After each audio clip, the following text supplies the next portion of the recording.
మీకు అందరికీ యేసుక్రీస్తు నామంలో ప్రేమపూర్వకమైన వందనాలు తెలియజేస్తున్నాం. ఆదికాండము 19వ అధ్యాయము 17వ వచనాన్ని మనము చదువుకుందాం. ఆ దూతలు వారిని వెలుపలికి తీసుకుని వచ్చిన తరువాత ఆయన, నీ ప్రాణమును దక్కించుకున్నట్లు పారిపొమ్ము, నీ వెనుకకు చూడకము, ఈ మైదానములో ఎక్కడనూ నిలవక నీవు నశించిపోకుండా ఆ పర్వతమునకు పారిపొమ్మని చెప్పగా, లోతు, ప్రభువా అలాగు కాదు. వచ్చాని ముగింపులో ఆ మాట ఉంది. అది చాలా మర్మమైన విషయము. దాని గురించి నేను ప్రభు చిత్తమైతే మరింకోసారి తెలియజేస్తాను. ప్రభువా అలాగు కాదు అన్న మాట గురించి. కానీ ఇప్పుడు చెప్పుకుంటున్న మాట ఏంటంటే, దేవదూతలు చెప్పారు వచ్చి, మీరు మైదానంలో ఎక్కడా నిలవకూడదు, ఎనుదిరిగి చూడవద్దు, చాలా స్పీడ్గా వెళ్ళిపోవాలి అన్నట్టుగా జాగ్రత్తలు చెప్పారండి. అంటే ఇదేంటంటే, దేవుని దూతలు వారిని సొదొమ గొమొర్రా పట్టణాలలో అగ్నిగంధకాలు కురిపించక మునుపు వారిని విడిపించాడు. విడిపించటమే కాదు, విడిపించి ఇక ఆ తర్వాత మీరు సస్తారో బతుకుతారో నాకెందుకని అనలా, మీరు చావకున్నట్లుగా మీరు నేను చెప్పిన పని చేయాలని వారికి భవిష్యత్ ప్రణాళికను కూడా చెప్పారండి. చాలా ఇంట్రెస్ట్ అయిన దేవదూతల పరిచర్య. దేవదూతల పరిచర్య ఇజ్రాయేలీలో అక్కడ మనం చూసినప్పుడు సొదొమ గొమొర్రా పట్టణంలోనికి వచ్చారు దేవదూతలు. 2 దేవదూతలు వచ్చారు. కానీ వారిని రక్షించటానికి, వారిని రక్షించే ఆ 2 రక్షించే జనం ఎంతమంది అంటే 4. ఆ 2 దేవదూతలు ఎంతమందిని రక్షించాలి? 4. 4 రక్షించడానికి పరలోకం నుండి దిగి వచ్చారండి 2 దేవదూతలు. ఇది ఎంత ఆశ్చర్యమే చూడండి. ఈనాడు మనము సేవకులుగా ఉన్నవాళ్ళు చాలామంది వాక్యాలు చెబుతూ ఉంటే, పెద్ద పెద్ద మీటింగ్లు పెడుతుంటే ఎంతమంది రక్షింపబడతారు? ఒక్కోసారి 100 మంది రక్షింపబడతారు కదా. కేవలం నిమిత్త మాత్రులు మానవులు చెబుతున్న మాటలకే 100,000 మంది రక్షింపబడుతున్నారు.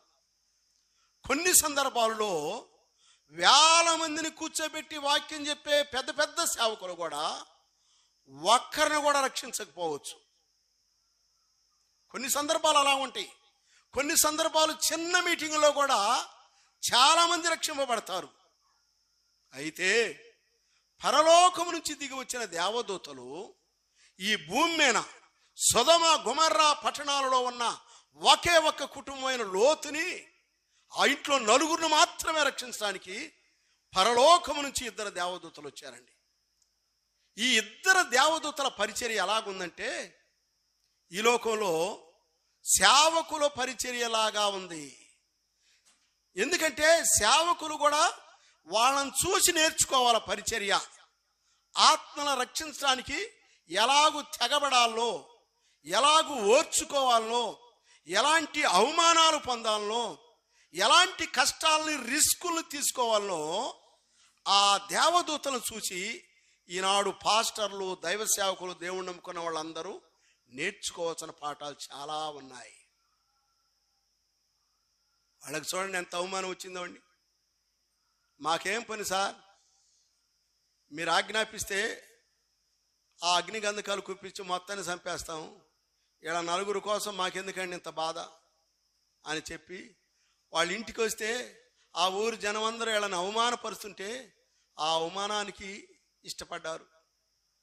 అంతేకాకుండా నీకోసం ఇంకా ఎవరైనా ఈ గ్రామంలో ఉంటే చెప్పుకోండి అన్నారు. వాళ్ళు ఎవరు చెప్పుకున్నా ఎవరు రాలేదు. అలాగైతే లోతు, నీవు, నీ భార్య, నీ 2 కుమారులు లేండి అని చెప్పి వాళ్ళని చేతులు పట్టుకొని ఊరి చివర వదిలిపెట్టి, ఇంకా మేము అగ్నిగంధకాలు కురిపించబోతున్నాం, మీరు మాత్రం ఈ మైదానంలో ఎక్కడా నిలవద్దు, వెనక్కి తిరిగి చూడవద్దు, పారిపోండి ఆ పర్వతానికి అన్నాడు. ఆ పర్వతం అన్నాడు. దేవుడు ఏమన్నాడంటే, ఆ పర్వతమునకు పారిపోండి అన్నాడు.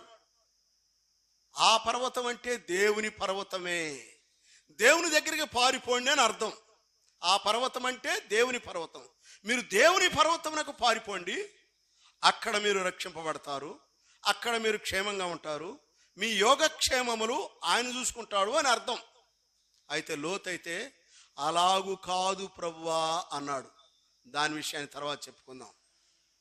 దేవుడు చెప్పిన పర్వతానికి వెళ్ళాలా వాళ్ళు, అలాగు కాదు ప్రభు అని ఇంకొక సాటికి వెళ్ళారు.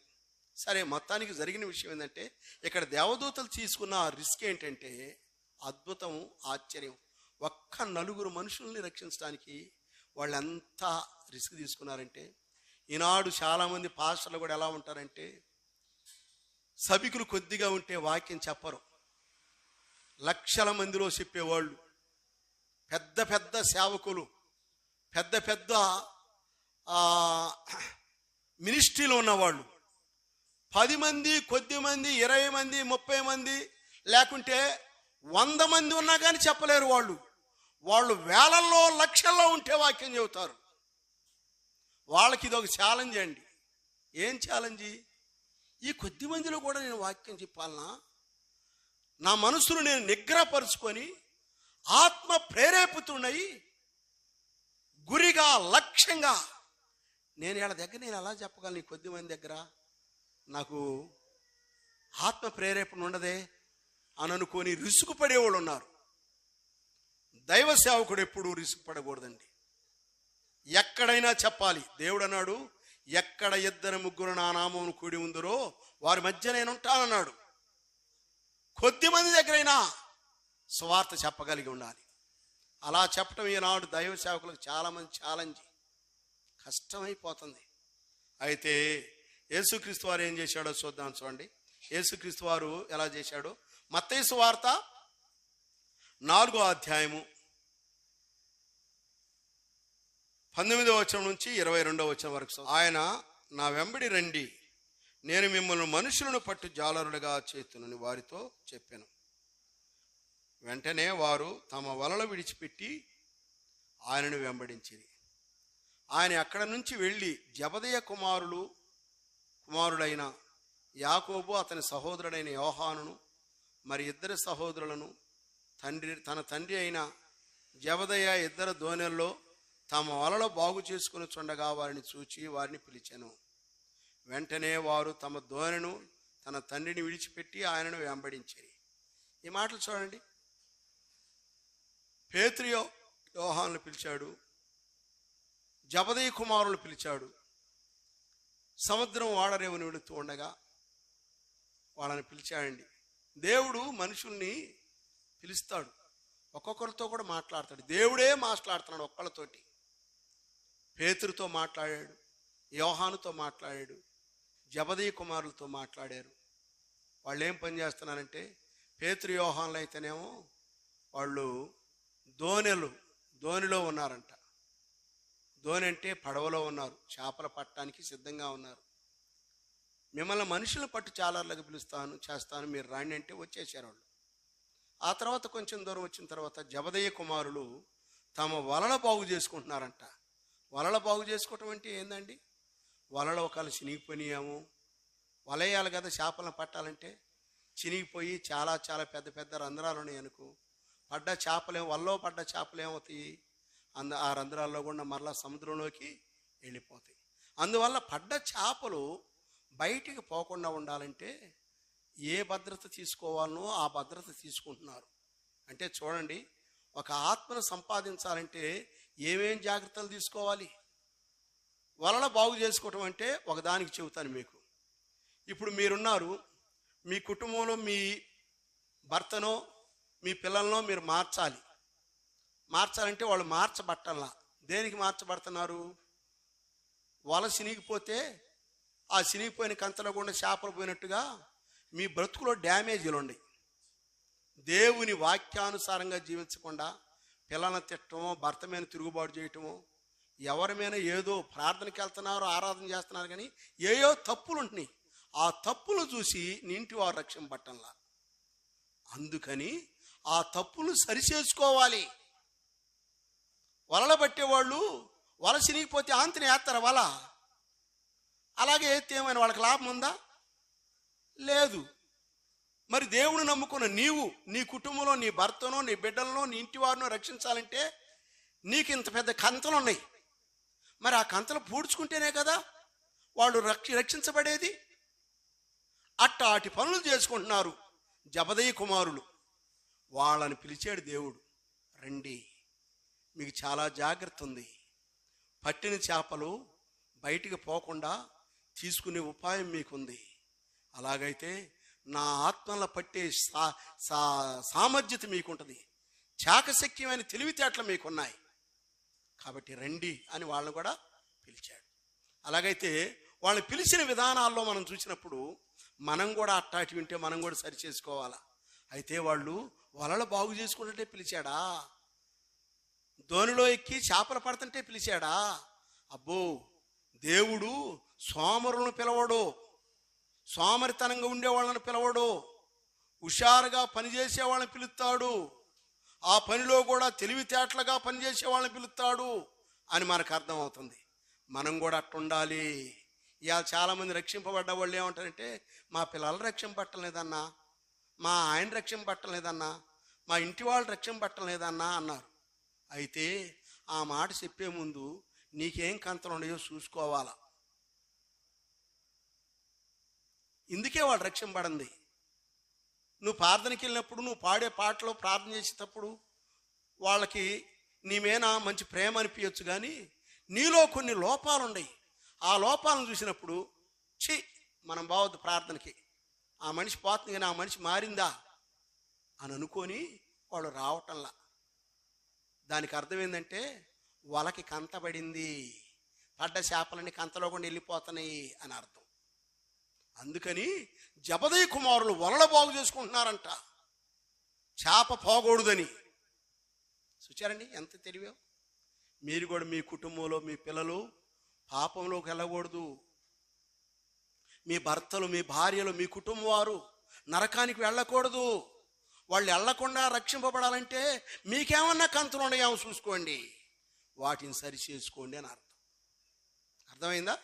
వాటిని సరి చేసుకోండి, అప్పుడే వారు రక్షింపబడతారు అని అర్థం.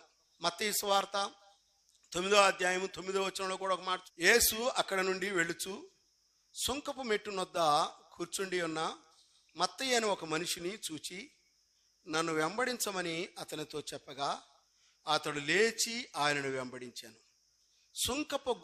సుంకపు మెట్టు దగ్గర కూర్చున్నాడు. సుంకం వసూలు చేసేవాడు. అతన్ని పిలిచాడు ఒక్కడే, పర్సనల్ ఇవాంజలిజం అంటే వ్యక్తిగతమైన సువార్త సేవ. కొంతమంది గుంపులుగా వెళ్ళి పెద్ద సభలు పెడతా ఉంటారు. పెట్టడం తప్పు కాదు, కానీ వ్యక్తిగతంగా చేసే సేవలో ఆ విశ్వాసి జీవితం నీకు తెలిసిద్ది, నీ జీవితం ఆ విశ్వాసికి తెలిసిద్ది. మీ ఇద్దరి మధ్య అవినవభావ సంబంధము, అండర్స్టాండింగ్ బాగుంటుంది. ఒకరాత్మలో ఒకరిని రక్షించుకుంటారు. నువ్వు ఎంత గట్టి ఆత్మీయంగా రక్షింపడ్డావో నిన్ను నడిపించిన దైవ సేవకునికి తెలిసింది.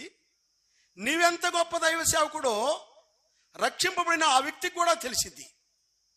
ఇది చాలా గట్టి గింజలంటారు, తాలు గింజలు కాదు. వ్యక్తిగతమైన సేవ చాలా గొప్పదండి. యేసుక్రీస్తు వారు చేశాడు అలాగ వ్యక్తిగతంగా సేవ. చాలాసార్లు ఒక్కొక్కరిని పిలిచాడు.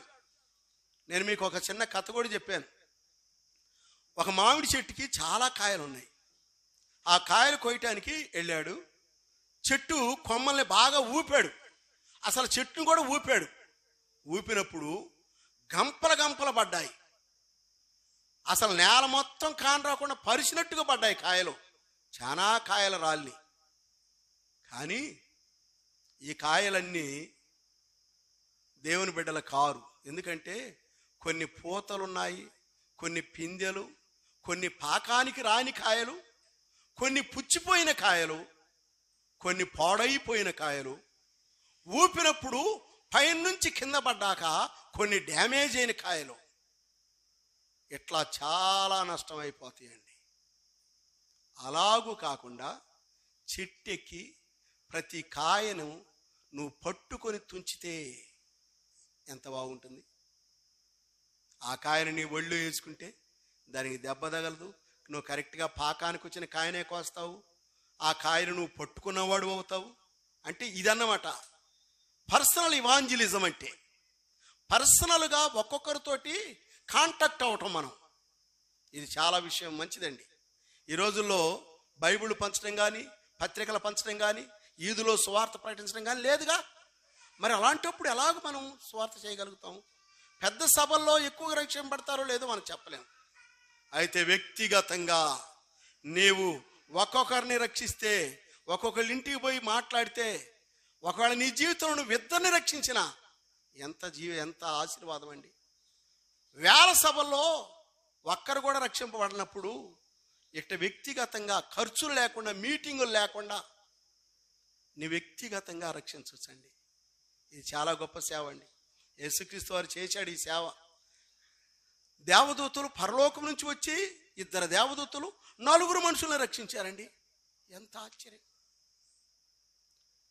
ఈ పనిని దేవుడు ఇష్టపడుతున్నాడు, అంగీకరిస్తున్నాడు. అంతేకాదు యేసుక్రీస్తు వారు ఇంకొక సాటుకు వచ్చి ఏం చేశాడు చూడండి. లూకాసు వార్త 19వ అధ్యాయము 5వ వచనం చూడండి. లూకాసు వార్త 19వ అధ్యాయం 5వ వచనం చూడండి. యేసుక్రీస్తు వారు మరొకసారి సందర్భంలో 19వ అధ్యాయం 5వ వచనం, జక్కయ్య విషయం అనుకుంటా ఇది చూడండి. 19వ అధ్యాయము 5వ వచనంలో యేసు ఆ చోటికి వచ్చి చూచినప్పుడు కనులెత్తి చూచి, జక్కయ్య త్వరగా దిగుము, నేడు నేను నీ ఇంట ఉండవలసి ఉన్నదని అతనితో చెప్పగా. చూచారండి, పర్సనల్గా కదా. పర్సనల్ ఇవాంజలిజం అంటే ఒక్కలతోనే. చాలామందితో యేసుక్రీస్తు వారు వచ్చాడు కానీ ఒక్కరితో మాట్లాడుతున్నాడు. ఆ ఎరికో పట్టణానికి వచ్చినప్పుడు జక్కయ్య చెట్టు మీద నుంచొని చూడాలనుకున్నాడు ఆయన ఎవరో. యేసుక్రీస్తు వారు ఖచ్చితంగా చెట్టు కిందకు వచ్చి, జక్కయ్య త్వరగా దిగుము, నేను నేడు నీ ఇంట ఉండవలసి ఉన్నది అని చెప్పాడు. వెంటనే జక్కయ్య త్వరగా దిగాడు, తన ఇంటికి తేల్చుకున్నాడు, తీసుకుని వెళ్ళాడు, భోజనం పెట్టాడు. ఈయన అతని ఇంట్లోంచి బయటకు వస్తున్నారు యేసుక్రీస్తు వారు, జక్కయ్య వాళ్ళందరూ, ఆయనతో కూడా 12 మంది వాళ్ళందరూ కూడా వెళ్ళి వస్తూ ఉంటే, ఇక జనమందరూ బయటే ఉంటారుగా, వేల మంది. వాళ్ళందరూ అంటున్నారంట, ఈయనేంది పాపాత్ముడి ఇంట్లోకి వెళ్ళాడు, దుర్మార్గుడు జక్కయ్య అంటే, వాడు అన్యాయస్తుడైతే, పాపి అయితే వాళ్ళ ఇంటికి వెళ్ళాడు చూడు. ఈయనేదో మంచోడు కావాలనుకున్నాము, మంచి పాస్టర్ కావాలనుకొని, మంచి దేవుడు అనుకొని మేము ఆయన ఇంటికి వచ్చాము. ఇట్టాడి దుర్మార్గుల కాడు కూడా పోతాడా? మేము ఎట్ట అనుకోలేదు అనుకుంటున్నారు జనం మనసులో.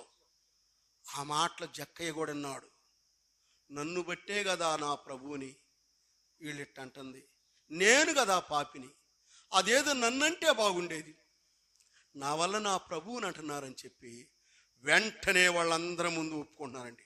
ప్రభువా, నేను ఎవరి దగ్గరైనా ఏదైనా అన్యాయంగా తీసుకుంటే నా ఆస్తిలో సగం పేదలకు ఇచ్చేస్తున్నా ఈ క్షణమే. అన్యాయంగా ఏదైనా అక్రమంగా తీసుకున్న వాడికి 4 అంతలు మరలా ఇస్తాను అని ఒప్పుకున్నాడండి. అప్పుడు యేసుప్రభువు వారు ఏమన్నాడు తెలుసా? ఇతడు నువ్వు అబ్రహాము కుమారుడే, ఎందుకంటే నేడు ఇంటికి రక్షణ వచ్చింది. అదండి చూచారా, అబ్రహాము కుమారుడు అండి, ఒప్పుకున్నాడు. వాళ్ళందరూ ఎవరైతే దుర్మార్గుడు పాపి అని చెప్తున్నారో వాళ్ళందరికీ నా కళ్ళ ముందు ఒప్పుకున్నాడు. ఎట్లా ఒప్పుకున్నాడు? అతని మనసులో, అతని ఇంటికి కాదు యేసయ్య వచ్చినప్పుడు, అతని హృదయం అనే ఇంటిలోనికి వచ్చాడు. హృదయంలో మార్పు కలిగింది. ప్రభువా, నేను అన్యాయంగా ఏదైనా చేస్తే ఇట్లా చేస్తానని ఒప్పుకున్నాడు. ఆ మార్పు కలగటానికి యేసుక్రీస్తు వారు జక్కయ్య భౌతిక సంబంధమైన ఇంట్లోకి కాదు వచ్చింది, ఆత్మ సంబంధమైన ఇంట్లోకి వచ్చాడు. ఈవేళ మీ ఇంట్లోకి యేసుక్రీస్తు వారు వచ్చాడా? వచ్చితే మీకు ఇలాంటి మార్పులు కనపడాలి. వ్యక్తిగతంగా మాట్లాడాడండి దేవుడు ఒక్కొక్కరితోటి. యోహాను సువార్త 4వ అధ్యాయము 25 వచనం, 3వ అధ్యాయం కూడా ఒక వ్యక్తితో మాట్లాడాడు. నేను ఇంతమంది చెప్పడంలా, ఎవరో తెలుసా? నికోదేముతో మాట్లాడలేదా? 3:3లో, యోహాను 3:3లో. 4వ అధ్యాయంలో సమరయ స్త్రీతో, అవునా?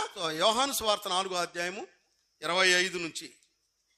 ఆ స్త్రీ ఆయనతో, క్రీస్తు అనబడిన మెస్సయ్య వచ్చినని నేను ఎరుగుదును, ఆయన వచ్చినప్పుడు మాకు సమస్తమును తెలియజేయనని చెప్పగా, యేసు నీతో మాట్లాడుచున్న నేనే ఆయననని ఆమెతో చెప్పాను. చూచారా, ఆమె ఏమందండి? అయ్యా, మెస్సీ అనే ఒక ఆయన వస్తాడు మాకు, క్రీస్తు. ఆయన వచ్చినప్పుడు చెబుతాడు సర్వసత్యాలు, కానీ ఆయన రాకముందు మాకు తెలియదయ్యా. యూదులేమో ఎక్కడ ఆరాధన చేయాలంటున్నారు, సమరీయులేమో ఇంకోసాట అంటున్నారు, అనేకులు అనేక విధాలుగా అంటున్నారు. కొందరు ఆ కొండ మీద అంటున్నారు, కొందరు ఈ చెట్టు కింద అంటున్నారు. ఏడారాధన చేయాలనో ఇవన్నీ మాకు అర్థం కాకుండా ఉన్నాయి అయ్యా. మెస్సీ వచ్చినప్పుడు మాత్రం ఇవన్నీ తెలుస్తాయి అని అన్నాడు అని చెప్పింది సమరయ స్త్రీ యేసుక్రీస్తు వారితోటి. ఆ మెస్సీ ఆయనైన సంగతి ఆయనకి తెలియదు. ఇప్పుడు చెప్పాడు, నీతో మాట్లాడుచున్నవాడు ఆయనే కదా. ఏమన్నాడు? నీతో మాట్లాడుచున్నవాడు ఆయనే. ఈ మాటలు విన్న సమరయ స్త్రీ, ఒక్క సమరయ స్త్రీకి చెప్పాడు. ఆయన సుకారు అనే గ్రామానికి వెళ్ళింది ఆమె. ఆ గ్రామంలో ఉన్న సమరయులందరినీ పిలిపించింది. వాళ్ళందరూ వచ్చి యేసుక్రీస్తు వారిని చూశారు. అమ్మా, ఎన్నాళ్ళ నుంచి నువ్వు చెప్పిన దాన్ని బట్టి కాదు కానీ నిజంగా మేము వచ్చి చూసి నమ్ముచున్నామని సుకారుని గ్రామస్తులు అందరూ రక్షింపడ్డారు.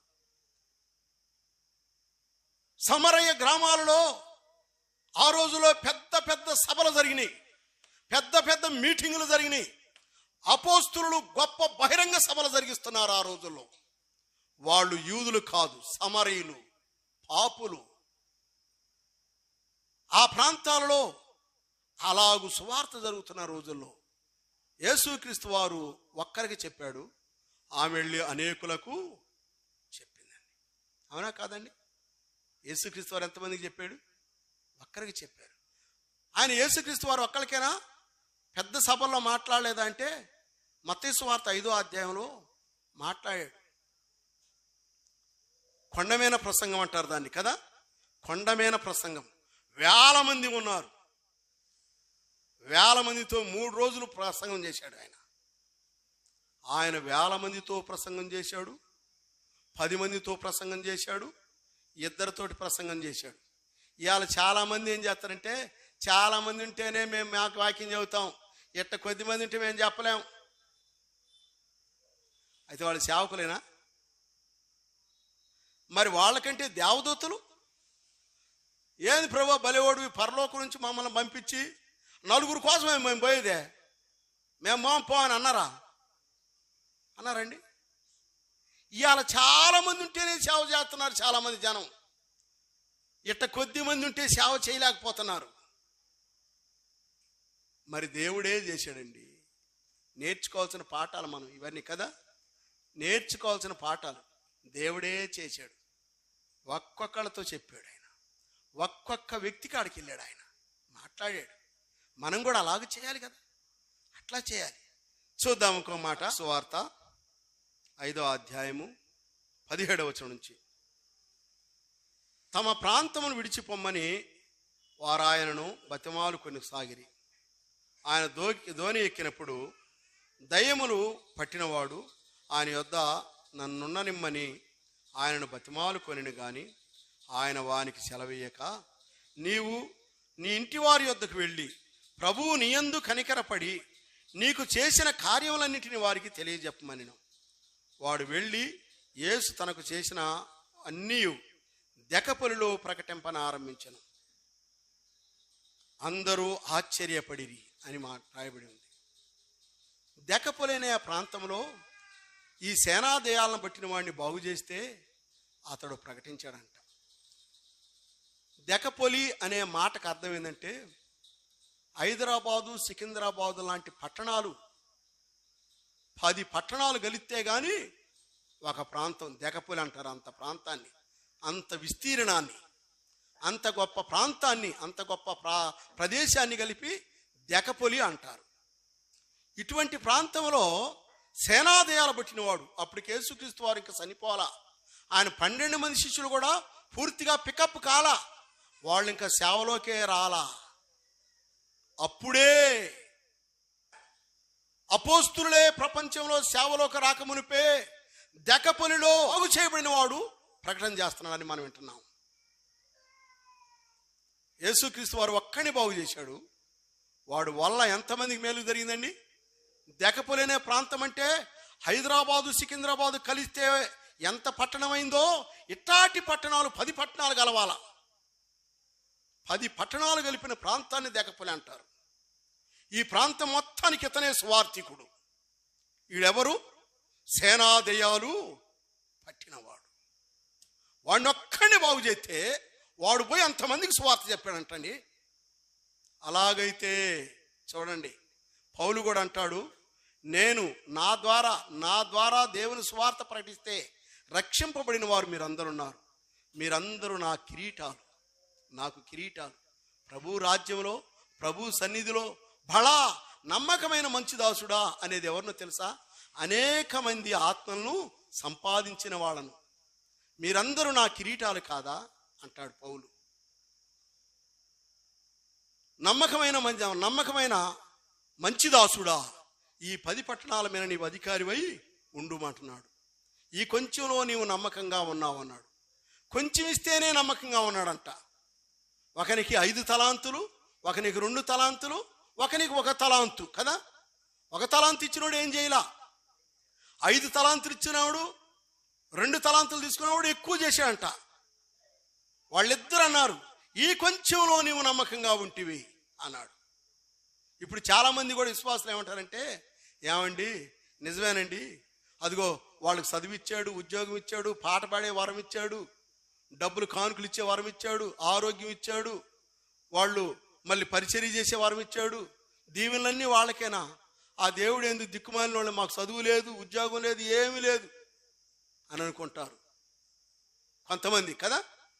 మేమేం చేసాం అనుకుంటారు.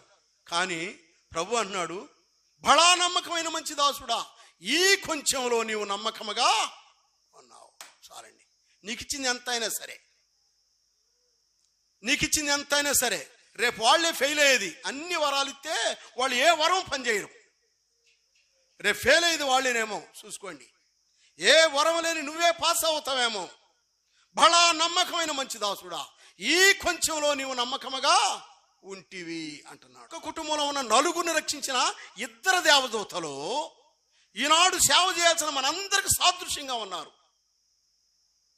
వారికి ఎన్ని అవమానాలు వచ్చినా లెక్క చేయలేదండి. దేవదూతలు అయ్యుండి మనుషులతో అవమానమైందండి వాళ్ళకి. సారిసి కొడితే ఒక్క దెబ్బకే చచ్చిపోతారు. ఒక్కొక్క దూత కొన్ని కోట్ల మందిని చంపగలదంట. ప్రకటన గ్రంథంలో రాయబడింది. ఒక్క దూత కొన్ని కోట్ల మందిని చంపగలరు. 2 దేవదూతలు. సొదొమ గొమొర్రా పట్టణం ఎంత, దాని అధికారం ఎంత? వాళ్ళు అవమానపరిస్తే అవమానానికి ఇష్టపడ్డారండి. ఎందుకో తెలుసా? దేవుడు అప్పగించిన బాధ్యత. ఆ 4 విడిపించి రక్షించాల్సిన బాధ్యత మీద అన్నాడు. వాళ్ళను విడిపించడానికి వాళ్ళు ఈ రిస్క్ తీసుకున్నారు. ఇప్పుడు ఆ 2 దేవదూతలను చూసినప్పుడు మనమందరము సేవకులము, దేవుని బిడ్డలము. సేవకులు అంటే నేను ఒక్కడిని అనుకున్నారు చాలామంది. మీకు మళ్ళీ గుర్తు చేస్తున్నా. పేతురు రాసిన 1వ పత్రిక 2వ అధ్యాయం 9వ వచనం, చీకటిలో నుంచి ఆశ్చర్యకరమైన తన వెలుగులోనికి పిలిచిన వాని గుణాతిశయమును ప్రచురము చేయ నిమిత్తము ఏర్పరచబడిన వంశమును, రాజులైన యాజక సమూహమును, పరిశుద్ధ జనమును, దేవుని సొత్తైన ప్రజలం మనందరం. నాతో కూడా మీరందరూ, మీతో కూడా నేను, అందరం ఒకటే కేటగిరీ. క్రొత్త నిబంధనలో అట్టయితే వాళ్ళు దేవదూతలు కాబట్టి నువ్వు నిలబడి సేవ చేస్తున్నావు కాబట్టి నువ్వు ఒక్కడిది నీదే బాధ్యత అని అనకూడదు. మనందరిది అదే బాధ్యత. కాకపోతే మీరు అక్కడ కూర్చున్నారు, నేను నిలబడ్డా, ఇంతే. మీకు నాకున్న తేడా. మనమందరం అట్టి సాక్షులుగా ఉండే ఆత్మను సంపాదించాలని దేవుడు చెబుతున్నాడు. అయితే నువ్వు ఎలా ఉన్నావు? బడా నమ్మకమైన మంచి దాసుడా అనిపించుకుంటావా? సోమరి అయిన చెడ్డ దాసుడా అనిపించుకుంటావా? ఇలాంటి పిలుపులు రాబోతున్నాయి. చూశారండి, ఆ సేనాదయాలు పట్టినవాడు ఎలా చేశాడు. సరే, ఇవన్నీ ఎలా జరుగుతుంటే అపోస్తుల కార్యముల గ్రంథంలో ఆ సమరయ గ్రామాల్లో పెద్ద మీటింగులు పెడుతున్నారంట. వాళ్ళల్లో 12 మంది శిష్యుల్లో ఒకడైన ఫిలిప్పుకి ఒక దర్శనం వచ్చింది. మీటింగులు జరుగుతూ ఉండగా ఒక ఫిలిప్పుకి ఒక దర్శనం వచ్చిందంటే, ఫిలిప్పు, నీవు ఈ అరణ్య మార్గంలో పరిగెత్తుకుంటా పో. ఒకడు గాజా నుండి యెరూషలేముకు వచ్చి ఆరాధన చేసుకుని పోతున్నాడు. ఐథియోపియాలో రాణి అయిన కందాకే కింద మంత్రిగా ఉన్న నపుంసకుడు అతన్ని ఎదుర్కో అన్నాడు. చూద్దామా మాట చూద్దామా? చూడండి, ఆ మాట కూడా చూడండి. మనం అపోస్తుల కార్యముల గ్రంథం 8వ అధ్యాయము 26 నుంచి, దూత నీవు లేచి దక్షిణముగా వెళ్ళి యెరూషలేము నుండి గాజాకు పోవు అరణ్య మార్గమును కలుసుకొనమని ఫిలిప్పుతో చెప్పగా అతడు లేచి వెళ్ళాను.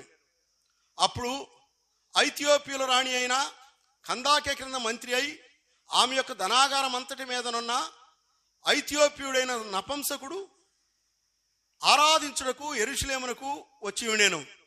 అతడు తిరిగి వెళ్ళుచు తన రథం మీద కూర్చోండి ప్రవక్త అయిన యెషయా గ్రంథమును చదువుచుండెను. అప్పుడు ఆత్మ ఫిలిప్పుతో నీవు ఆ రథమును ఎదుర్కొని పోయి దానిని కలుసుకొనమని చెప్పాను. ఫిలిప్పు దగ్గరకు పరిగెత్తుకొని పోయి అతడు ప్రవక్త అయిన యెషయా గ్రంథమును చదువుచుండగా విని నీవు చదువుచున్నది గ్రహించుచున్నావా అని అడగగా అతడు ఎవడైనను నాకు త్రోవ చూపించకుంటే ఎలాగూ గ్రహించగలనని చెప్పి రథమెక్కి తనతో కూర్చుండమని ఫిలిప్పును వేడుకొనెను. అతడు లేఖనమందు చదువుతున్న భాగమేమనగా ఆయన గొర్రెవలే వదకు తేబడిను, బొచ్చు కత్తిరించు వాని ఎదుట గొర్రె పిల్ల ఎలాగూ మౌనముగా ఉండెనో అలాగే ఆయన నోరు తెరవకొనెను. ఆయన దీనత్వమును బట్టి ఆయనకు న్యాయ విమర్శ దొరకకపోయాను. ఆయన సంతానం ఎవరు వివరింతురు? ఆయన సజీవులు భూమిలో నుండి తీసివేయబడి. ఈ మాటలు చదివాడు. ఎవరిని గురించి అయ్యా ఇవన్నీ? నువ్వు చదువుతున్నది నీకు అర్థమైందా అన్నాడు ఫిలిప్పు. నాకేం తెలుసు, బళ్ళో పొంతులు లేకుండా పిల్లోడికి ఎట్టే చదువు వచ్చింది? పొంతులు ఉంటేనే కదా పిల్లోడికి చదువు వచ్చేది. అలాగనే నాకెవరైనా దీని సంగతి బోధించే వాళ్ళు ఉంటేనే కానీ నాకెట్ట తెలిసిద్ది అన్నాడు. ఆహా అలాగునా అని చెప్పి ఈ లేఖన భాగము క్రీస్తుకు పూర్వం 700 సంవత్సరాల క్రితం యెషయా ప్రవక్త రాశాడు. ఇది క్రీస్తుని గురించిన భావము. ఆయన 700 సంవత్సరాలకు పుడతాడు, పుట్టి ఇలాగ పుడతాడు, ఇలాగ జీవిస్తాడు, ఇలాగ చనిపోతాడు అని రాయబడి ఉందయ్యా. ఆయన చనిపోయాడు కూడా యెరూషలేములో. ఆయన ఇదంతా జరుగుతుంది అని మేమందరం ఆయన శిష్యులము అనే విషయాలని చెప్పగానే అయితే ఇప్పుడు ఏం చేయాలి? ఆయన దేవుడని ఎవరైతే నమ్మితే వాడు నమ్మితే బాప్తిసం పొందాలన్నాడు. బాప్తిసం అంటే ఏంటి అన్నాడు? నీళ్లలో దేవుని దైవ సేవకుల ద్వారా దేవుని వాక్యం ద్వారా ఒప్పించబడి ముంచబడి లేపాలి అన్నాడు. ఇక రథం మీద వెళుతూ ఉన్నారు ఇలాగ చెప్పుకుంటా. నపంసకుడు కనపడ్డాడు. అయ్యా ఫిలిప్పు, నీవు దైవజనుడివి, బాప్తిసం ఇవ్వటానికి నువ్వు అర్హుడవు, బాప్తిసం పొందటానికి నేను అర్హుడను. అదిగో నీళ్లు ఉన్నాయి, రథమాపు నాకు బాప్తిసం ఇవ్వమన్నాడు. ఇచ్చాడండి. ఫిలిప్ వెళ్ళిపోయాడు. నపంసకుడు వెళ్ళిపోతూ ఆ ఇథియోపియా దేశంలో యేసును గురించిన సువార్త ప్రకటించుకుంటా వెళ్ళాడంట. చూచారండి? ఫిలిప్ ఎంతమందికి చెప్పాడు? ఇక్కడ పెద్ద మీటింగులు జరుగుతుంటే మీటింగులో నుంచి వెళ్ళిపోయాడు మధ్యలో. అప్పుడు మనం అనుకుంటాం కదా, ఇతనేంది మీటింగ్ జరుగుతుంటే వెళుతున్నాడు ఏందనుకుంటాం. ఆ ప్రేరేపణ, ఆ ఉద్దేశము దైవ చిత్తానుసారమైనది కాదనుకుంటాం మనం. కానీ ఇది దైవ చిత్తానుసారమైన ప్రేరేపణే. ఇక్కడ మీటింగ్ జరుగుతూ ఉండగా ఫిలిప్పు ప్రేరేపించబడిన వాడై ఆత్మ చేత కొనిపోబడ్డాడు. గాజాకి వెళుతున్న నపంసకుని కలుసుకున్నాడు. అతనికి బాప్తిసం ఇచ్చాడు.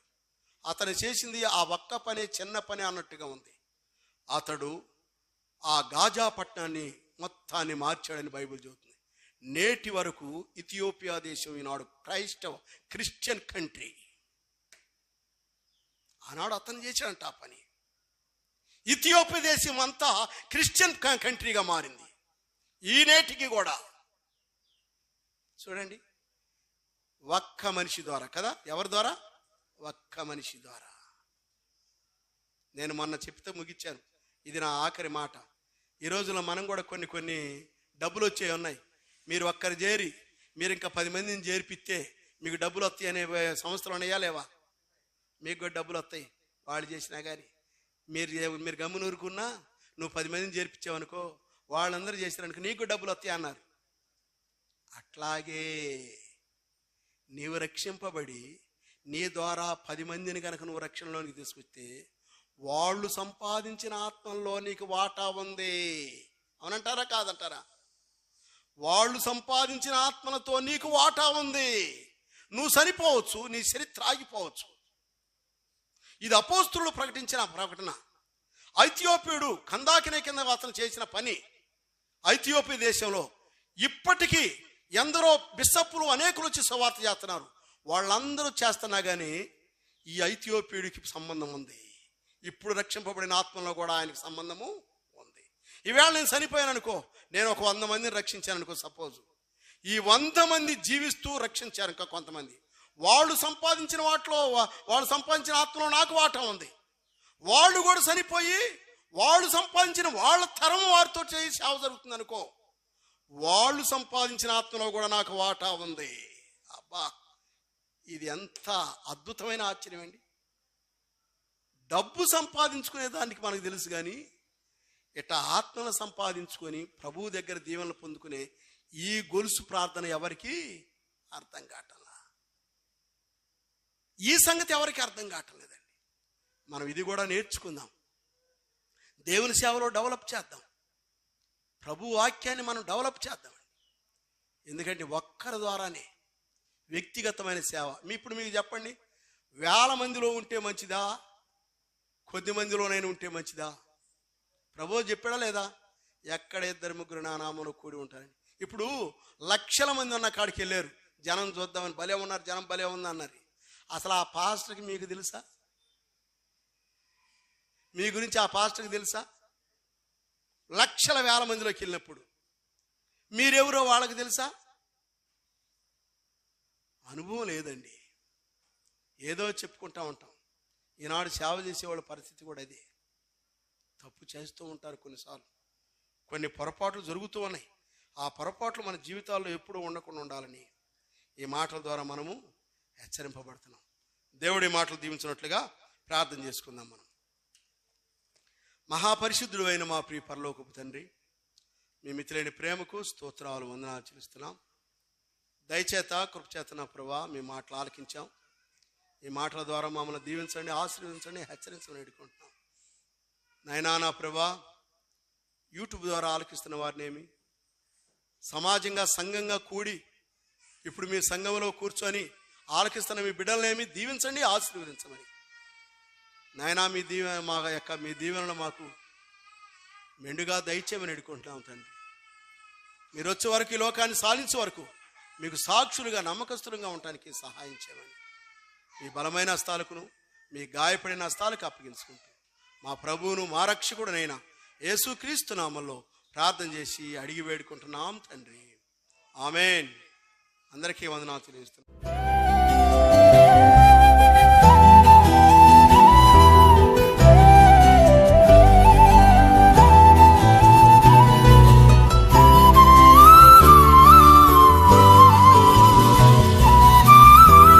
Our address, Bethel Prayer Hall, Christian Brethren Assembly, NSP Colony, Kurichedu, Prakasham District, Andhra Pradesh, 523304.